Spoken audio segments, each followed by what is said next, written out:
வணக்கம். நீங்கள் இணைந்திருப்பது வெற்றி டிவியின் பிரதான செய்திகளுடன். செய்திகள் வாசிப்பவர் லிசாலினி கமல்நாதன். முதலில் இன்றைய தலைப்புச் செய்திகள். மாணவர்களுக்கு முக்கிய அறிவித்தல். வெள்ளப்பெருக்கு குறித்து விடுக்கப்பட்டுள்ள எச்சரிக்கை. 3000 பேருந்துகள் சேவையில் இருந்து விலகும் அபாயம். போதைப்பொருள் குற்றவாளிகளுக்கு மரண தண்டனை தொடர்பில் கண்டனம். தொடர்பான இலங்கை செய்திகள். 2025 ஆண்டுக்கான காப்போத உயர்தரத்திற்கான பொது தகவல் தொழில்நுட்ப தேர்வுக்கான அனுமதி அட்டைகள் அனைத்தும் வலய கல்வி அலுவலகங்களுக்கு அனுப்பப்பட்டுள்ளதாக பயிற்சிகள் திணைக்களம் தெரிவித்துள்ளது. அனைத்து அதிபர்களும் தங்கள் பாடசாலைகளுக்குரிய அனுமதி அட்டைகளை அந்தந்த வலய கல்வி உதவிக்கல்வி பணிப்பாளர்களிடமிருந்து பெற்றுக்கொள்ளலாம் என்று பயிற்சிகள் ஆணையாளர் நாயகம் இந்திகா குமார் இலியனகே தெரிவித்துள்ளார். காப்போத உயர்தர பயிற்சிக்கு தோற்றும் தனியார் பரீட்சார்த்திகளின் அனுமதி அட்டைகள் தபால் மூலம் அவர்களின் தனிப்பட்ட தபால் முகவரிகளுக்கு நேரடியாக அனுப்பப்பட்டுள்ளதாக பயிற்சிகள் திணைக்களம் மேலும் அறிவித்துள்ளது. பரீட்சார்த்திகளின் பெயர்கள் பாடங்கள் தொடர்பாக ஏதேனும் திருத்தங்கள் செய்யப்பட வேண்டியிருந்தால் அத்தகைய மாற்றங்களை உத்தியோகபூர்வ இணையதளம் மூலம் செய்யலாம் என்றும் ஆணையாளர் நாயகம் தெரிவித்துள்ளார். அனைத்து திருத்தங்களும் அக்டோபர் 31ஆம் தேதிக்கு முன்னர் செய்து கொள்ள வேண்டும் எனவும் பரீட்சார்த்திகளுக்கு அறிவுறுத்தப்பட்டுள்ளது.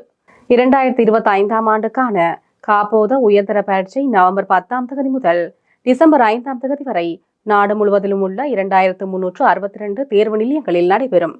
பொது தகவல் தொழில்நுட்ப தேர்வு டிசம்பர் 6ஆம் தேதி 1665 தேர்வு நிலையங்களில் நடைபெற உள்ளமை குறிப்பிடத்தக்கது. களுகங்கையின் நீரேந்து பகுதிகளை அண்மித்த சில பிரதேசங்களில் அடுத்த 48 மணித்தியாலங்களில் சிறிய வெள்ளப்பெருக்கு ஏற்படும் அபாயம் உள்ளதாக நீர்ப்பாசன திணைக்களம் தெரிவித்துள்ளது. களுகங்கையின் கிளையாறான குடாகங்கையின் மேல் நீரேந்து பகுதிகளில் குறிப்பிடத்தக்க மழை வீழ்ச்சி பதிவாகியுள்ளதன் காரணமாக களுகங்கையின் நீர்மட்டம் வேகமாக உயர்ந்துள்ளதாக திணைக்களம் வெளியிட்டுள்ளது. இதன்படி அடுத்த 48 மணித்தியாலங்களுக்குள் புலத்சிங்கல, மதுராவல மற்றும் பாலிந்தனுவர பிரதேச செயலாளர் பிரிவுகளில் குடா ஆறு, மகுர ஆறு மற்றும் அவற்றின் வெள்ள சமவெளியில் உள்ள தாழ்நில பகுதிகளில் சிறிய வெள்ளப்பெருக்கு ஏற்படலாம் என அத்திணைக்களம் எச்சரித்துள்ளது. இதன் காரணமாக குடாகங்கை மற்றும் மகுர கங்கையின் அண்மித்த தாழ்வான பகுதிகள் ஊடாக செல்லும் குறுக்கு வீதிகள் வெள்ளத்தில் மூழ்கும் அபாயம் காணப்படுவதாகவும் இந்த நிலைமை குறித்து மிகுந்த அவதானத்துடன் செயல்படுமாறும் நீர்ப்பாசன திணைக்களம் அறிவித்துள்ளது.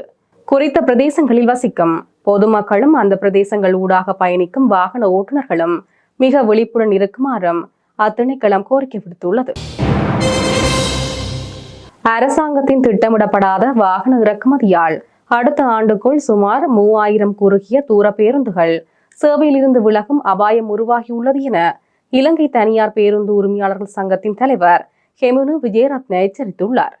இது தொடர்பில் அவர் மேலும் கூறுகையில், திட்டமற்ற வாகன இறக்குமதி காரணமாக வீதிகளில் போக்குவரத்து நெரிசல் கடுமையாக அதிகரித்துள்ளது.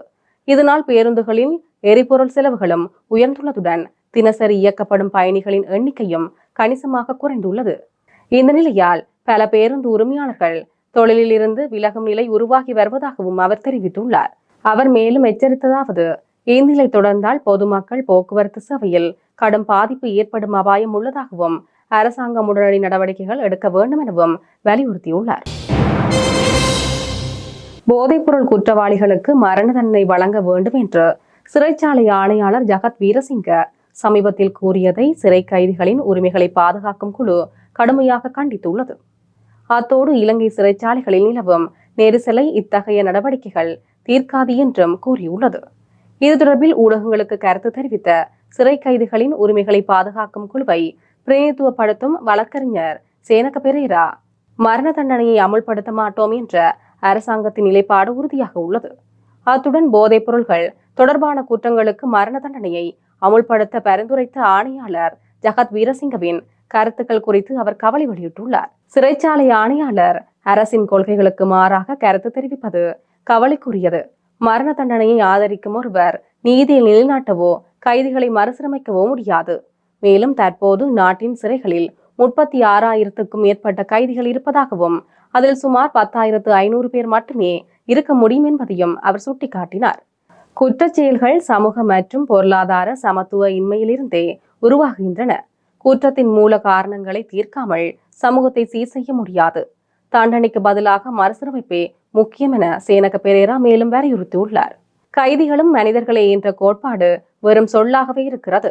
அதற்கு உண்மையான அர்த்தம் கிடைக்க வேண்டும் என்றால் கைதிகளின் நீதியும் கண்ணியமும் பறிக்கப்படும் செயல்களை நிறுத்த வேண்டும் எனவும் அவர் கூறியுள்ளார்.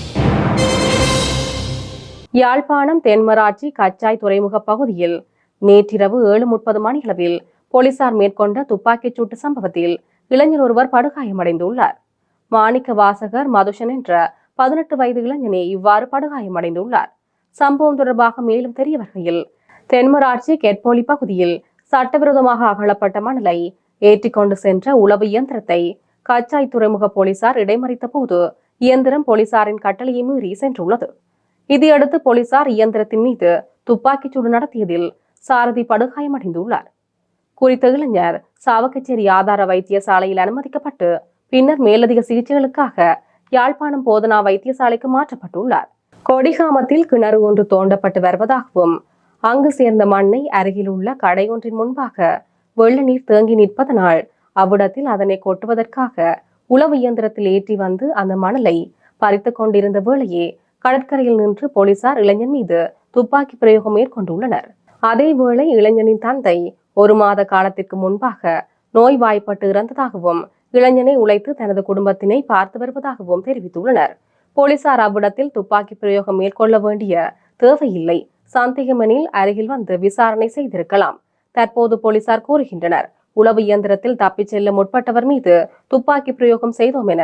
உளவு இயந்திரம் மணிக்கு 100 கிலோமீட்டர் வேகத்தில் பயணிக்கக்கூடிய வாகனமா?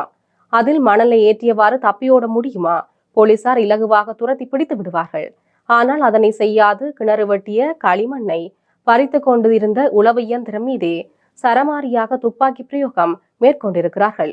உளவு இயந்திரத்தை துரத்தி சுடுவது எனில் பின்பகுதியில் இருந்தே துப்பாக்கி பிரயோகம் மேற்கொள்ளப்பட்டிருக்க வேண்டும். ஆனால் உளவு இயந்திரத்தின் பக்கவாட்டில் இருந்தே துப்பாக்கி பிரயோகம் மேற்கொள்ளப்பட்டுள்ளது.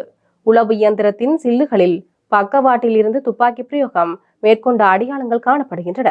இவ்வாறு உறவினர்கள் தெரிவித்துள்ளனர். சம்பவம் தொடர்பான மேலதிக விசாரணைகளை கொடிகாமம் போலீசார் மேற்கொண்டு வருகின்றனர்.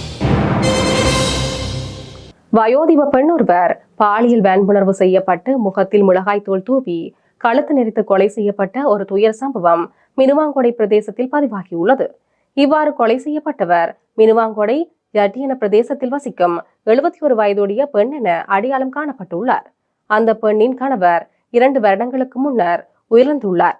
அதன் பின்னர் கொலை செய்யப்பட்ட இந்த பெண் தனியாகவே வீட்டில் வசித்து வந்துள்ளார். நேற்று அயல் வீட்டில் வசிக்கும் பெண் ஒருவர் வீட்டிற்கு வந்து பார்த்தபோது மிளகாய் தூள் முகத்தில் பூசப்பட்டு கீழே விழுந்து கிடந்ததை கண்டு போலீசாருக்கு அறிவித்துள்ளார். மினுவாங்கொடை பதில் நீதவான் இந்திராணி ரத்நாயக்க சம்பவ இடத்தை பார்வையிட்டதன் பின்னர் சடலத்தை உடற்கூற்று பரிசோதனைக்காக கம்பகா சட்ட வைத்திய அதிகாரிக்கு அனுப்புமாறு போலீசாருக்கு அறிவித்துள்ளார். சம்பவம் தொடர்பில் மினுவாங்கொடை போலீசார் மேலதிக விசாரணைகளை மேற்கொண்டு வருகின்றனர். தொடர்பான உலக செய்திகள். தாய்லாந்தின் தாய் ராணியாக இருந்த ஸ்ரீகிட் ராணி அவரது 93வது வயதில் காலமானார். இவர் தாய்லாந்தின் தற்போதைய மன்னர் வஜிரலோங்ஹோரனின் தாய் ஆவார். 2019ஆம் ஆண்டு முதல் பல்வேறு நோய்களால் அவதிப்பட்டு வந்த அவர் நேற்று பேங்காக்கில் உள்ள வைத்தியசாலையில் உயிரிழந்ததாக தாய்லாந்து ஊடகங்கள் செய்தி வெளியிட்டுள்ளன. அமெரிக்காவுடன் ஆக்கப்பூர்வமான வர்த்தக பேச்சுவார்த்தைக்கு தயாராக உள்ளதாக கனடா அறிவித்துள்ளது. கனடாவில் இருந்து இறக்குமதி செய்யப்படும் பொருட்களுக்கு அமெரிக்கா வரிகளை விதித்துள்ளது. அமெரிக்காவின் இந்த புதிய வரிகள் அதனால் ஏற்படும் பாதிப்புகள் குறித்து கனடா ஒரு தொலைக்காட்சி விளம்பரத்தை வெளியிட்டது. அந்த விளம்பரத்தில் அமெரிக்க முன்னாள் ஜனாதிபதி ரொனால்ட் ரீகன் வரி விதிப்புகள் வர்த்தக போர்களை உருவாக்கலாம் என்று உரையாற்றிய காட்சிகள் இடம்பெற்றிருந்தன. இந்த நிலையில் கனடாவுடனான அனைத்து வர்த்தக பேச்சுவார்த்தைகளும் உடனடியாக நிறுத்தப்படுவதாக ட்ரம்ப் அறிவித்திருந்தார். அமெரிக்காவுடன் வர்த்தகம் தொடர்பான பேச்சுவார்த்தைகளை நடத்த கனடா தயாராக இருப்பதாக அந்நாட்டு பிரதமர் மார்க் கார்னி கூறியுள்ளார். ஆசிய உச்சி மாநாட்டில் பங்கேற்பதற்காக மலேசியா சென்றுள்ள மார்க் கார்னி கோலாம்பூரில் நடைபெற்ற ஊடக சந்திப்பில் இதனை தெரிவித்துள்ளார். அமெரிக்கா தயாராக இருந்தால் ஆக்கப்பூர்வமான விவாதங்களை நடத்த தங்கள் அதிகாரிகள் தயாராக உள்ளதாகவும் கனடா பிரதமர் குறிப்பிட்டுள்ளார். அடுத்து வருவது விளையாட்டு செய்தி. பக்ரைனில் நடைபெற்று வரும் ஆசிய இளையோர் விளையாட்டுப் போட்டி 2025 இலங்கை வீரர்கள் ஈட்டி எறிதல் மற்றும் 400 மீட்டர் ஓட்டப் போட்டிகளில் வெண்கல பதக்கங்களை வென்றுள்ளனர். ஈட்டி எறிதலில் மாத்தளை ஜட்டவத்த வீர பராக்கிரம 2ஆம் நிலை பாடசாலையின் மாணவரான சந்துர துலஞ்சன ஜெயதிச 62.51 மீட்டர் தூரம் எறிந்து வெண்கல பதக்கத்தை வென்றுள்ளார். 400 மீட்டர் ஓட்டப் போட்டியில் நீர்கொழும்பு கேட்வே கல்லூரியைச் சேர்ந்த சானுக ஹோஸ்டா 47.72 வினாடிகளில் ஓடி வெண்கல பதக்கத்தை இலங்கைக்கு பெற்றுக் கொடுத்துள்ளார். இத்துடன் நமது பிரதான செய்திகள் நிறைவடைகின்றன. நமது அடுத்த பிரதான செய்தியினை நாளை மாலை எதிர்பாருங்கள். தொடர்ந்து இணைந்திருங்கள் வெற்றி டிவியின் யூடியூப் பக்கத்துடன். வணக்கம். Tidak.